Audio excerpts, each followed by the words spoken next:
Welcome to Entrepreneur Talks podcast, hosted by Yola Bastos and created by Women Flix, which empowers financial freedom for women wide.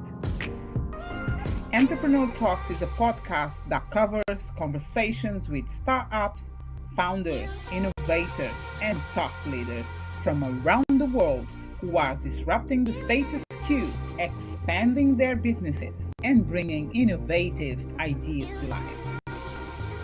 Yola's conversational tone is focused on the tough questions about journeys and details, the ways of thinking and acting that have led these entrepreneurs to success. Entrepreneurship, leadership, mental health, funding, finances, and other issues are covered on our podcast. Subscribe now to our podcast by joining us on Spotify. You can write on your web right now www.anchor.fm/entrepreneur talks/subscribe.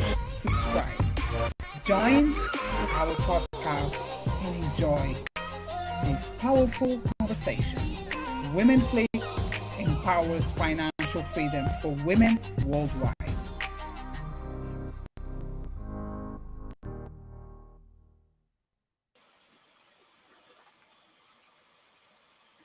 Here we are. Hello, everyone, and welcome to Entrepreneur Talks podcast.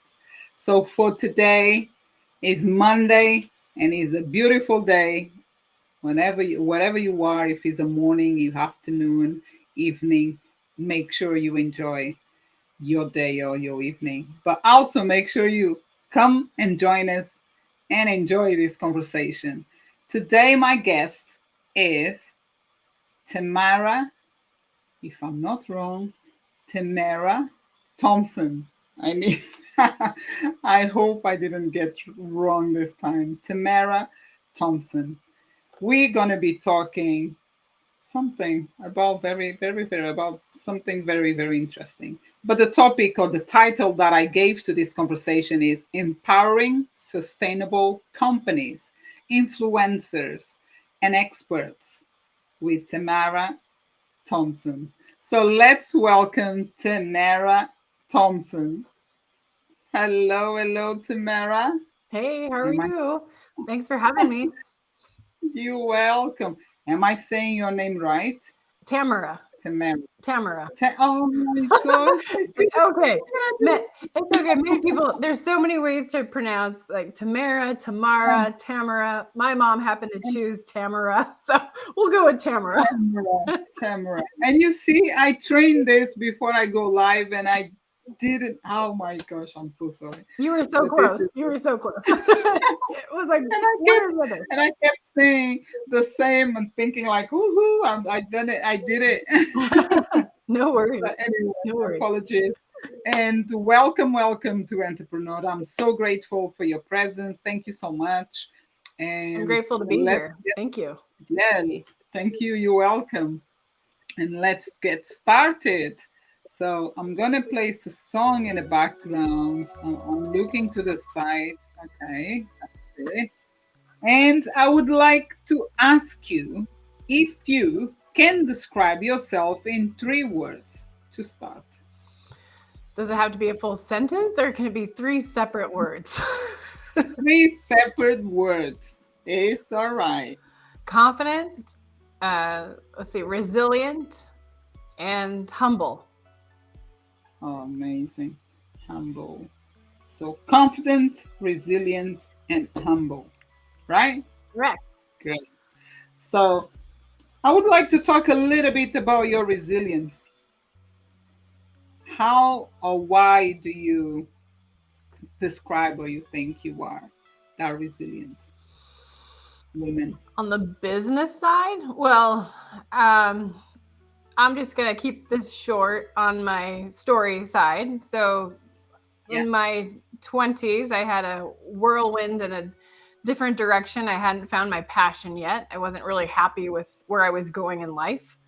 And I had made the wrong choices in life. And this year, coming up in December, I will have 13 years sober. And I won't go into my whole deep story of that, but there were a lot of decisions that allowed me to really change and focus, Fantastic. and some very hardships in my life in my 20s. So when I sobered Mm-hmm. up at age 30, I realized that the things that I went through in life, I could apply also to business, because every challenge that came into business was not as challenging as what was happening in my personal life. So at this point, anything Yeah. that comes to me, I always reflect that nothing in life or business could be as hard as what I had already witnessed in life in my 20s. Amen. And so Yeah. like I'm an action taker, I'm a planner. I think strategically on risk taking, but I take those risks. And it's one of those things where if you have your back up against the wall, in life or business, like what do you do next, right? Like you have to take the action to step into where you really want to go in life. And are you happy with the decisions that you make? Make those shifts in that side. So being resilient is one of the things that a lot of people that have gotten to know me over the years, they're like, dang, you're one resilient woman from a lot of the experiences. And I'm just not afraid to Fantastic. take action, and I'm not afraid to take risks to help the team, and scaling companies. And I'm an investor in over 25 women-owned companies now, because when COVID hit, it was one of those things where I wanted to help more women step onto the online platforms through content Fantastic. marketing. And I wanted to teach people that. And we're actually in the middle of building a fund to help give back to women entrepreneurs at this point. So there's a lot of different things. That's a long wind on resilience, but there's so many things that have built up to the way I am. And Yes. it just, things don't phase me as much as a lot of people might hold themselves back, on mindset and things like that. So it's like if you really want to do something, like you go after it. You find a way. Like if you want something, just take that action, because and the resilience factor really does step into that piece. So um, Yes. Yes. yeah, Yes. it's definitely a key word for me, and people that do get to know me, they understand that too. Fantastic. Thank you so much sorry, for share this with us. I'm really, really My grateful pleasure. about your past and your resilience, because I didn't know that will come from that, where it's coming from, Yeah. but it's so powerful. And I want to hear more one another time, but beautiful, beautiful. I'm already like, whoa, I'm your fan. Yeah, yes, it's a lot. It's a long story, but I am in the process of writing my book that Oh, will so good. dive a little bit on that piece, where it shares a little bit of my journey from sobriety to success to scaling to serving others to giving back. And so it's really the process of helping people understand that they do have the ability to do the same thing. I literally came from nothing. And yeah, I won't go into, it's about staying humble in the process too. Like I like to share my story, but there's been a lot of grit and grind in the beginning, but now I have a Yeah. company with over 30 employees, and it's awesome to build, a team managed company when you're focusing on that piece of it, and we're looking to project even more team members this year. So, but it's like when you finally get things to click or shift, or, you remove yourself from certain things, like just Yes. focus on what you're really good at and what you're passionate about. If it's neither of those two, just don't do it. It's like delegate it out, right? And that's what I had to learn over time, because when I started my first company, I was a little bit of a perfectionist. And it's so funny because I was a perfectionist growing up. My mom was a perfectionist. And I literally, later on in life, I was like, oh, I'm like, just get it out there. I'm like, it does not have to be perfect. Done is better than perfect. I'm like, just take action, keep going. And I changed that whole mindset, and because a lot of people get held back from their journey for things like that. And I was like, this feels good. I'm like, other people are doing everything. Like, not everything, but it's just like The things that you can't. they're good at it and they're passionate about it. Like there's so many people in the world that you can help provide, jobs for and, experiences for, and have teams that have a great aspect of understanding your team culture, like the people that Yeah. fit like puzzle pieces. I've been really grateful to be able to continuously build a great culture because our entire team works on remotely online. And so like you remove that cost of overhead, you find those motivated people that can stay accountable to themselves and be passionate and empathetic. And, it's really just one of those things where you're like, well, what is it in life that you really want to do? Like go after it. Like it's the way I've gone after it all. I still do. I'm keep going. That's really good. But Tamara, Tamara. Tamara, Tamara. I don't know why, but Tamara, please let me know when your book is out. Make sure you put me on your notes. So I want to read that story. I want to make sure I want to read appreciate that. that. Yeah, no, Yeah, it's gonna be an interesting book, and I think a lot of people will just be like, "What? Like her? I'm Like what? Like gonna read. whoa!" It's gonna be a good one because Definitely. I got some crazy stories and people that have seen me and known me for years, like a lot of people in my past, because I'm completely different and confident. That's my other word. I'm extremely Yeah. confident at this point in what I do, and it's interesting though because when you build that confidence, you just feel better about yourself, right? Like one of my friends, Randy Zuckerberg, we went golfing. Yeah, yes, Mark Zuckerberg's sister. So we went golfing, and we uh, we went out to Half Moon Bay, and it was like her first time golfing with me. This was a few years ago, and she's a great golfer at this point. She had just started taking up golf during pandemic, and she's doing awesome now. And but she wasn't as confident when she stepped on the golf course with me the first time. And I was like, "Girl, I'm like, it's all about stepping into that confidence." And so like from that experience, I wanted her to remember that. So I had these golf visors and golf shirts made with a little woman symbol on it that said "Step into your confidence." And so I sent That's that to her so she could remember as well that she's a confident woman. She's very confident in a lot of different things, but she wasn't as confident in golf at that point. But I like kind of instilled that. I'm like, you got this. Like, and then she stepped into that confidence. And that's why I put with every little situation, not just golf, not just building a business, not just making a decision. Like when you have a decision and you feel confident about it, move forward with it. yes. If something's like hesitant, if something's holding you back, step back and kind of think like, am I that confident in it, or is it just something that my intuition's telling me not to do? Right. So follow your gut, and then when it seems right, be confident in the decision on that. Yes. So yeah, it's just the confidence piece is just I used to be actually really shy and introverted in elementary school. And when I got to middle school, I was actually bullied and cornered in the women's locker room when I was a 7th grader. I went through that experience. I had a really rough year. And by the time I hit high school and sophomore year, I had a next door neighbor that instilled more confidence in me. She was 2 years older than me. And she was a rather popular gal in the school, but she was very kind, and like she'd give me rides to school, and I was like a sophomore and she was a senior. I'm like, that was so cool, right? But she actually taught me like, walk through those halls confident, walk into that room confident, like you've got this. And so she started kind of instilling that at a young age as well. And then when I went into my 20s and had I won't go into that story, all that whirlwind of stuff going on, when I got through all this stuff and sobered up, I was like, I'm pretty much confident I can do anything at this point. I got through that stuff. Like, again, we won't go into all that stuff, but yes.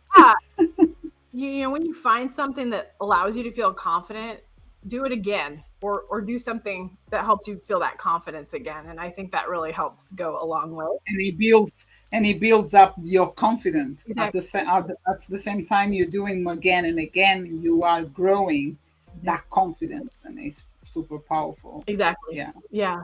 And with that confidence and resilience, how or why no, how and why you started your business.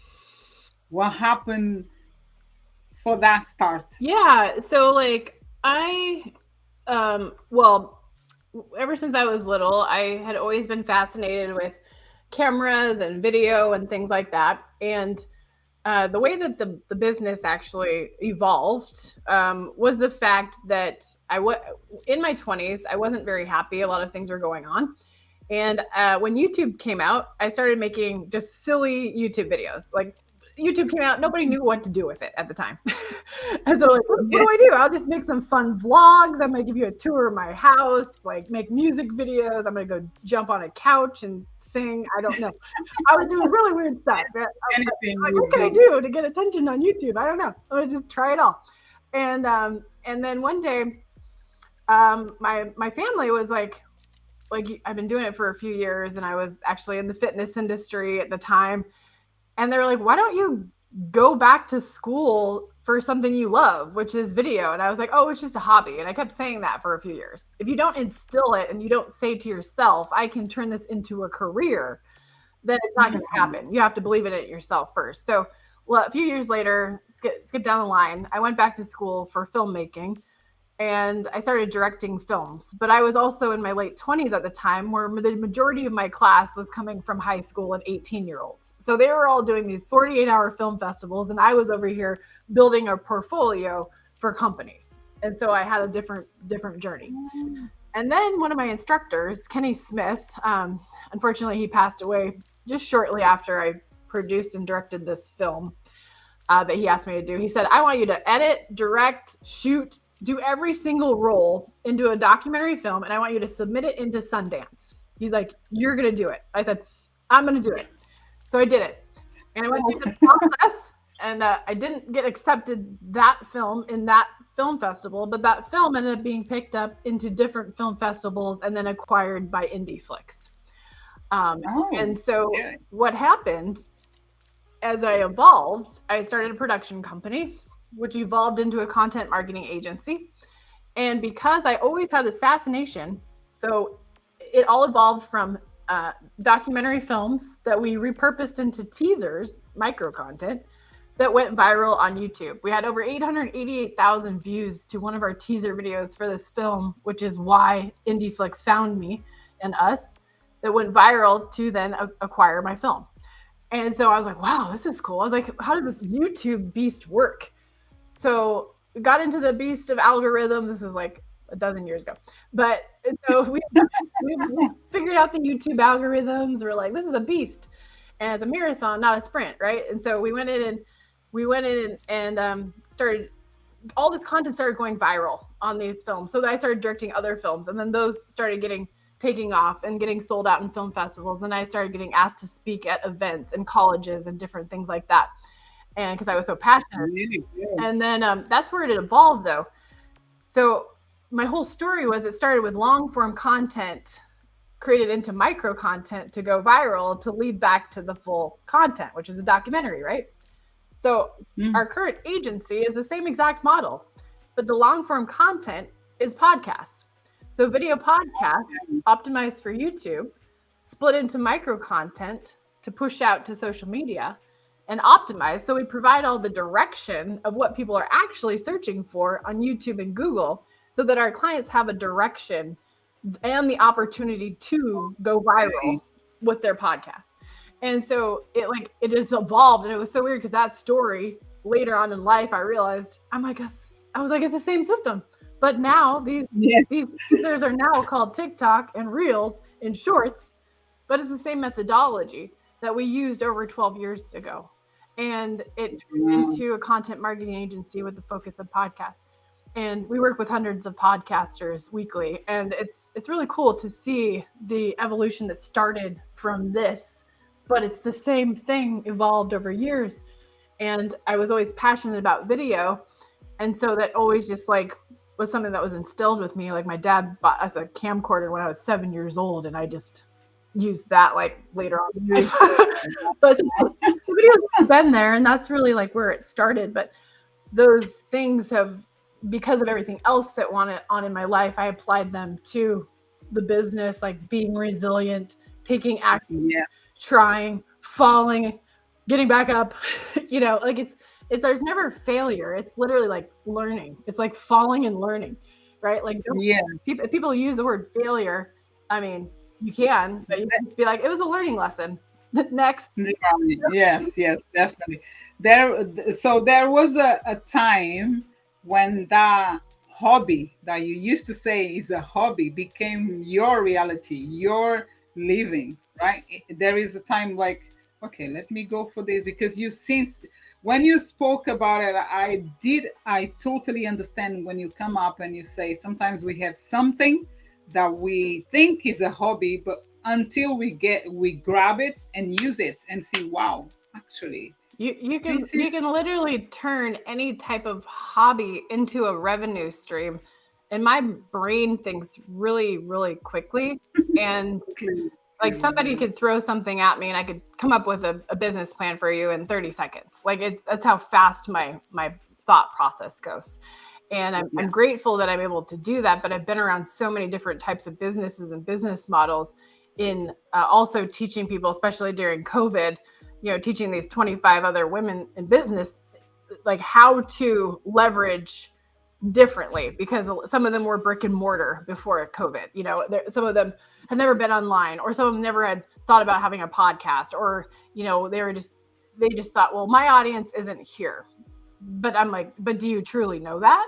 Like, do you? hmm, Like, because if you think about it, a lot of our clients now that are on TikTok, they actually get lead generation from different things. People do find them. We work with a branded products company that's very specific for creating products for companies, events, things like that. And this guy, she literally created like this little video of this little cell phone holder that's branded. And she did a little fun clip. It took off on TikTok, went viral. She had a guy literally reach out and said, "I found you on TikTok." He's a founder of a very successful company that was looking for branded products for his events, and because a lot of people were like, and so he hired her company to create all these branded products for his events, and he even bought her book. So you got to think differently, because some people still think, well, my audience isn't on TikTok. But you know what? Your audience daughter might be, your audience's kids might be. Hey, mom, look at this. Or hey, yeah, you'd be surprised. yeah, There's a lot of people on all platforms at this point. It doesn't matter age, range, demographics, anything. People are online because we have this wonderful thing we call a smartphone. it is so true. So Yes, it is because I do work as well on the digital marketing. I do have an agency as well, nice. and I was talking with a client, and the person was so certain that, oh no, I don't work on TikTok. I said, listen to me, you should be there because you can find so many, any type of business, any type of whatever you want is there. And sometimes people think it's just Instagram, but nowadays it's not just Instagram, it's No. TikTok, Instagram, YouTube. Mhm. You need to see really which ones are the best. I'm not advising anyone to go and stay everywhere, place post everywhere, but make the test yourself in this part of and see where are you going to be more seen, Mhm. because it's important nowadays. Yeah. It's really important. It's super important. You know, like where your people are hanging out. You could have content going to multiple channels, because when people actually do their due diligence and they do look you up and they do your research, they do see you everywhere. So you have Mhm. that omnipresence and credibility and consistency factor on multiple platforms, but you could also double down on the ones that actually are performing the best. And then if you have paid advertisement opportunity behind that, why not put a little bit of ad spend back behind that? Boost some of that content, but also create ads that actually are relevant as well. So there's so many different things that you can do with content. Yeah, that's so true. And Tamara, Tamara. Tamara, Tamara. you got it. You got it. Tamara. And on your agency, do you work with ads as well? We strictly work on the organic side of it. So we Okay. have power partners that we refer out to based on our Okay. clients' needs, demographics, budgets on that side. So yeah, we focused purely on the system that really attracted us in the beginning, which was figuring out the YouTube game, the algorithm, and optimizing that for your best ability for YouTube first. And then, of course, distributing out the audio podcast, doing tags and things like that, bring Okay. different opportunities. So Right. Yes. there's so many different ways, but we don't focus on the paid piece of it. Right. There is other people to do that. I know. I know. Like stay in your lane. There's the ones that offer everything, and you might not see that opportunity to scale that model as effectively. If you stay in your own lane and you create that systemized model that can rinse and repeat and do it for multiple people in different niches, that's the avenue that you're going to go fastest to scale your company, especially on an agency level. Agency levels are a lot harder model to scale, according to what they say in like articles and stuff like that. But go for it. Figure out what works and see what the clients want and need, and then Yeah. adjust accordingly. So, yeah. Yes. Yes. Coming back to your story, talking about finances, how did you manage to start? Was you had money on the side, or you didn't need any money?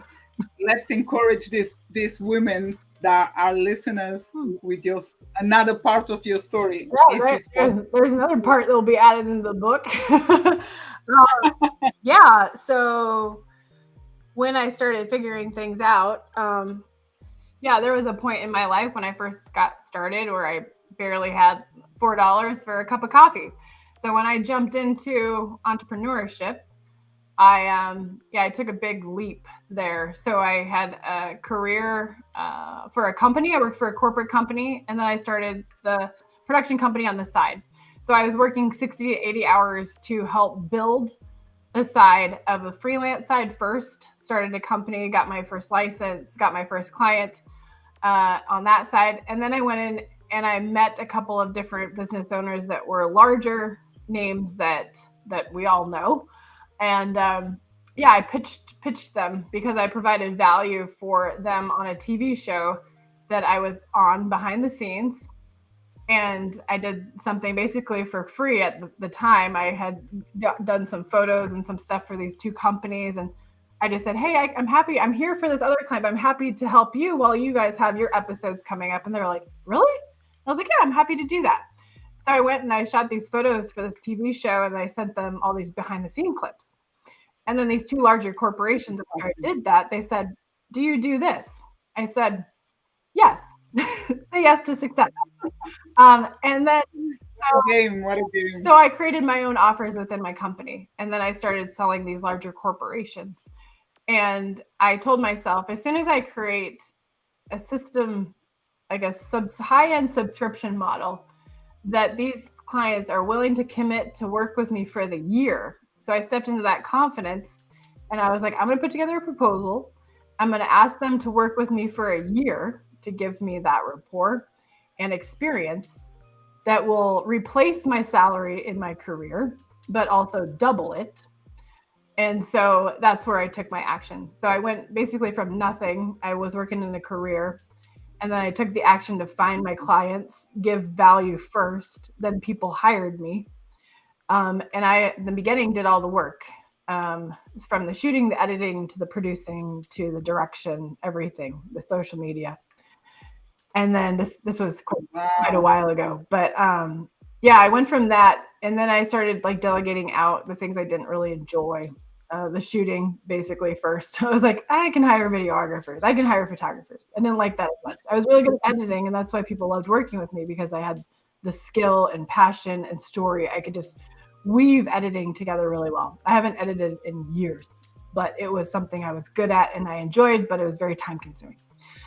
Yes. That was where that perfectionism I had to let go of as well. And so that evolved there. And then from that point, I left corporate and I said I'd never go back. And I didn't. That was 2013, 10 years ago. And then so went there, and then started to build out team in different ways, and contractors and on project basis, the things I didn't want to do. and then started generating things. And then the first year I decided to join a mastermind. And in 2015, I started hosting events, and I joined my first mastermind. And 10K to invest in a mastermind at the time seemed like a little bit of a stretch.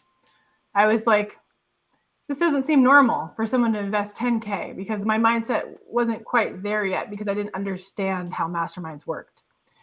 But I did it. I took my credit card, and then I said, but then I went, because I'm a really good negotiator, and I guess it's always been with me. I went in and I said, Love it. since you have this offer for 10K, I said, since you have this offer to pay in full right now for 7,500, I said, when I come back to you in 6 weeks, will you still honor it for 7,500 instead of today? I said, if I come back, when I come back, not if, when I come back, because always put the right words. Don't ever use if. So when you actually step into it, I said, will you honor that? And they looked at me, they're like, we've never had anyone negotiate our mastermind. They're like, okay, we'll honor that. So within the 6 weeks, I turned around and I sold high-level packages from $5,000 to $10,000 within the community itself, because people saw the value in production and storytelling and all these things for their websites and things like that, and content. I was able to turn around and generate $125,000 in the first 6 weeks of joining that mastermind. I was easily able to pay that $7,500. So that expanded my mind like no other. So we went into then double that, and then double that, and then implement different things. So by then the next few years, we were generating 7 figures plus annually. And now multiple 7 going towards 8. But it's one of those things where you're like, well, if you don't try it or test it, see if people like it. Yeah, but mastermind communities are one of the biggest things.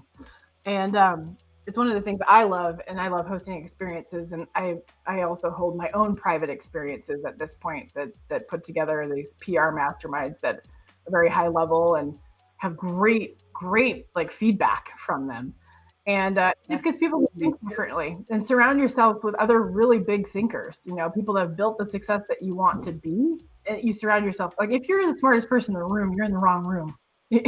Like, yes. And people are literally gone way above where you want to go. So you can really envision that and see that for yourself. And so that really is what projected me on the finance side. And it allowed me, though, to open other doors. It allowed me to invest in other companies. It allowed me to start a fund where we're helping give back to other business owners. That's so beautiful. And so, when is this mastermind happens next? Is every year? How that works? Yeah, so our next one's actually in about 2 months out, and it's in Vegas, and people apply to join this experience. It's a few days long. And they're held every so often, but they're not like set dates. They're like when I'm inspired and when I want to hold. Like, so we typically a few times a year, but they literally are just, they're not like, you're not like joining a mastermind for the year. You're joining in a mastermind experience for a few days to come in, get inspired, surround yourself, like, this week I was on the phone with Spencer, who is also the co-founder of Zillow, right? These are the types of people that are coming into this experience where our clients have the opportunity to interview these people about their successes. He also co-founded Hotwire and sold it to Expedia for $685 million. Like, and he's super humble, and he's invested in over 100 companies. Like, these are the types of people that we're bringing in to connect with our clients. And so it's really like, it's just a really cool experience, because you walk away and it's just very memorable, right? Like, we're doing some fun surprises along the way too, and some like cool luxury experiences that people enjoy. And then our clients also get to help co-host my new show launching as well. And we film it all in a professional studio that week.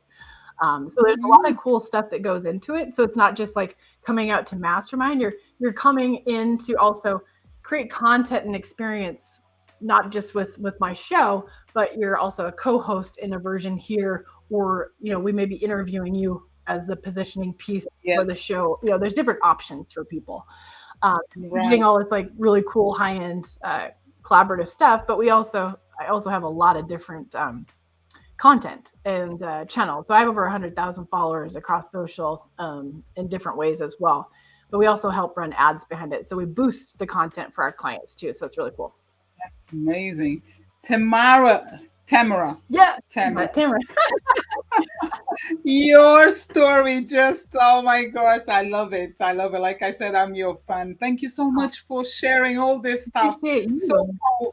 I powerful. appreciate So powerful to hear you from where you're coming or what happened to you in the past and how you shift.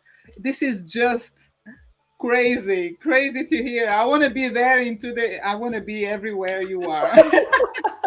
I was like, Such focus on it, set the goal. It's always like good energy. it's always It's different. really good. I'm so glad that I'm sure like you people that knows you from the back in the days, like you said, a lot of people knows you from there when you were going through what you've been through, and they see you now, they will like, she went nuts. She's like, "Whoa! Yeah, This is the same. I get messages from people from my past, and it's always humbling because people will write me, and I haven't heard from them in years, but maybe they still follow on Facebook or something, and they're just like, "I'm so proud of you, like who you've become, like who you help, like it just Yeah, makes me feel good that I'm able to touch other people." totally, for sure. And I'm so grateful for this conversation. Now, I wanna ask you one of the questions that I haven't said anything apart that I did prepare for you, but I'm gonna ask you one thing that is coming to about content marketing. What is the common myth about content marketing that The you are comment, aware of? can you repeat that? The comment what? Myth, myth. Myth. Um, Gosh. There's so many myths out there. We could just bust myths all day long. Yes, Um, one of them. Like, let me think like about. a common myth, I would say. It makes you content marketing I would say, is the only no, depending on the yeah. content mark. I think that people, they have this myth that content marketing has to be like one way, right? Like it has to go like with our company, like we create like from one weekly podcast, it creates into, Micro. micro content, right? So people have the myth that this YouTube short will not perform the same on TikTok or Reels. Like if you use the same like 60-second clip on that, there's a myth that people say like it will only perform best on this, or it would only like, which is totally false, because you could have that same clip go to YouTube Shorts one day and it goes viral. You could have the same clip go out and go viral on TikTok, and then maybe on Instagram Reels it didn't go viral. But then the next piece of content that goes out, it might go viral on Instagram. So I think people like have this misconception that you have to create a different piece of content for every single platform, which is not true, because we've seen the same content go viral on multiple platforms. So I think that's one thing that I've heard people say, that they just make this assumption. I agree.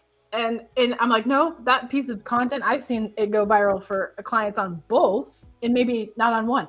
Maybe it starts taking off on all three because they resonate with that piece of content. Then you should create more of that content, that topic. When you see that content take off, do more of it. Don't go over here and create other stuff that's not working. Like, be like, okay, we're gonna create more content around that topic, and then even create a playlist for it on, YouTube, or as well as create a playlist on TikTok. Like have those keywords in it. Like, what are people actually searching for? What was the topic that went viral? Focus on, double down, and creating more of that. People just have this misconception that it has to all be different every platform, and it's not true. People can find you from the same types of micro content that's dispersed to different platforms. That's so true. I agree with you. Yeah. So there we go. We got a myth to give to everyone to listen and Get out there, try. be seen, just be out there. Just get it out there. That's right. And what is the most important lesson you have learned from scaling your company to over seven figures? Be humble. Be humble. Just always. One of the things when I first like that story of selling, 125,000 in 6 weeks.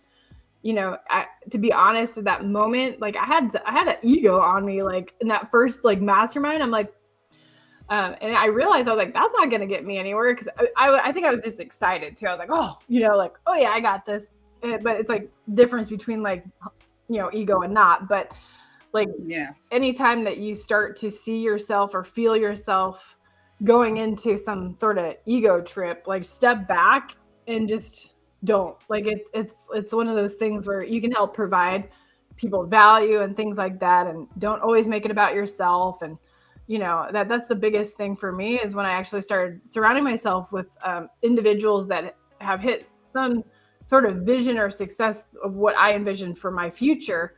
They all had that commonality, that all the ones that I wanted to be like or have similar aspects, every single one of them are very humble. Some of them were even mentors where they would just mentor me like because they wanted to. I didn't hire them. They were like, I see it in you and so I want to help you, right? And so like just know that like there are people out there to help you. And and mentorship is probably the biggest thing. I actually was just on a call with my mentor the hour before this call. And so we were just hashing out my next big plan for the mastermind experience that I was talking about that's coming in September. And so I set the goals and the intentions and set the numbers. So we like have everything to look at on the, the profit margins and everything for that experience. And so it's just, you have to have that person in your side, and it could be multiple mentors. I joined multiple masterminds per year, and I speak at a lot of masterminds too, which I'm grateful that they asked me to come share value, build more relationships that way. But yeah, it's staying humble and just pushing through. Like the resilience factor comes back in. So that's really important, and I do. Once again, I do agree because there is no other way to be successful if we're not humble. We can have a lot of things, but if we're not humble to see exactly like because money can take your humbleness away very easily if you're not careful. Well, if you think about it, money is just purely energy, right? So like money is energy. And so the energy that you put out and put forth, we're allowed to make more money anytime we want. And I think mindset's really the key part on that. But when you put to it and you really like set forth, like if you believe in manifestation and putting things into action, it's really interesting. So I don't know if you believe in like vivid visions or anything like that, but my buddy, law of attraction. Yes. Yeah. So my buddy Cameron Harold wrote The Vivid Vision, which is a book, and we've done this with our company as well. So he helps share that. So you do it not just for yourself, but you do it for your company. Where is your company in 3 years from now?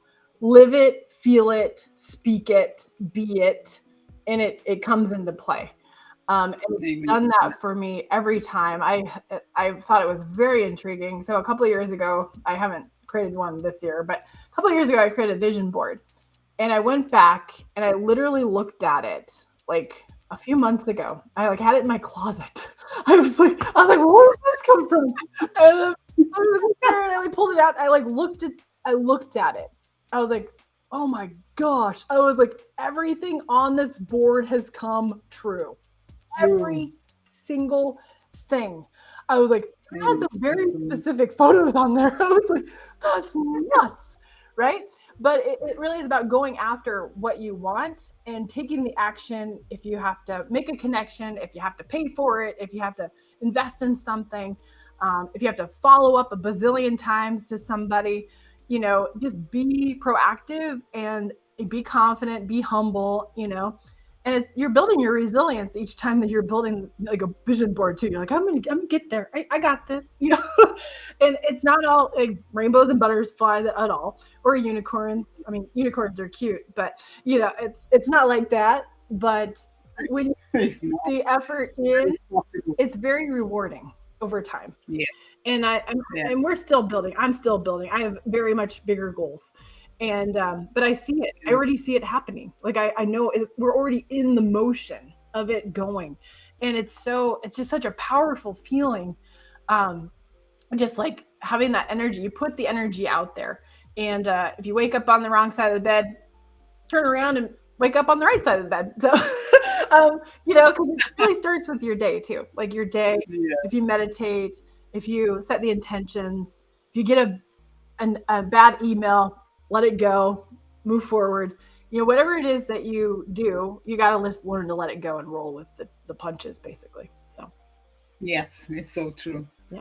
I'm so glad that I met you, that I can truly, feel like, oh my God, another person like me, the way you talk, the way you think about your positivism, the treat yourself straightforward, like the things that you are saying is the things that I practice as well. And I believe and be able to find people like you just said about your mastermind.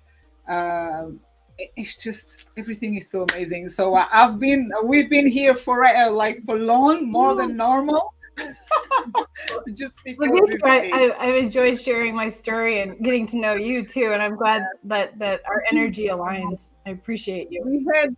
I don't know if you know, we had a person that left us a message on I LinkedIn, did. I see Shirley Cheryl. Taylor. Yeah, Cheryl. Yeah, do you know her?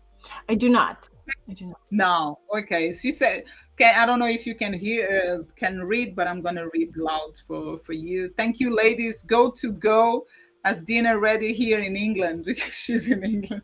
I will catch up later. Very interesting. Has going through a bit of rebranding and product launching. So she enjoyed herself being here with us. Thank you so much once again. We're going to be finishing very soon, but before we go, please let my audience know how they can get in touch, how they can find you on social media or website, anything that you want to say. Of course. Yeah. No. Well, my favorite platform's Instagram. Tamara Thompson official at on Instagram because Tamara Thompson was taken, so I had to be officially Tamara Thompson. So Tamara Thompson official over on Instagram. I That's probably the easiest way to try to contact me. My other accounts, my team basically runs my other accounts, but similar on Facebook and LinkedIn and all the other stuff on that piece. But also YouTube, Broadcast Your Authority is the handle. And then Broadcast Your Authority is our website too. It's actually in the middle of a rebrand, and that will be launching probably August 8th. So, but you can reach us at Broadcast Your Authority to learn a little bit more about our service agency. And in the next few weeks, our information about our mastermind will also be available as well. So yeah, we're looking forward to it. So I appreciate you, and I appreciate the invite to be here today. Tamara. Yes. Yay! We got it. Thank you so much. One more question regarding your mastermind: will be live, online, presence? How is going to be? Yeah, it's application only. It's in person only. It's very intimate. It's very limited spots for that. And so if you're interested in any of that kind of stuff, you can definitely ask me in private. It's definitely an application for successful business owners that are looking to really get that next part of their scaling as well. Great. And it's in September, the week of the 18th, and it will be in Las Vegas this time.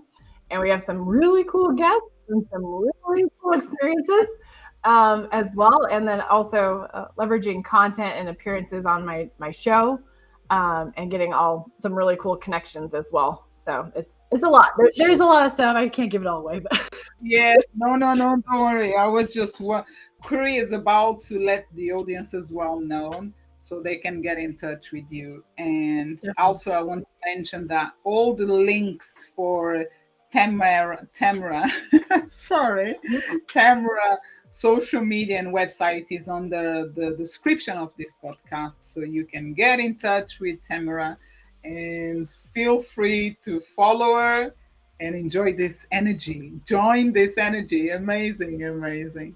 Thank you so much, Tamara.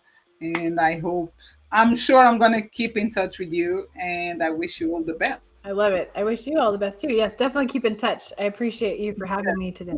Thank you. You're welcome. God bless you. Bye bye. God bless. Goodbye. Bye. So here we go. Beautiful people. This was amazing. Amazing, amazing, amazing. I don't have too much words to say how grateful I am for being able to speak with Tamara Thompson. I know I said her name right. So I see you next week. Have a lovely week. Enjoy the rest of the day or the evening or the morning. You feel free to choose whatever you want to do, but be resilient, be confident, and be powerful. Take care. God bless. Take care.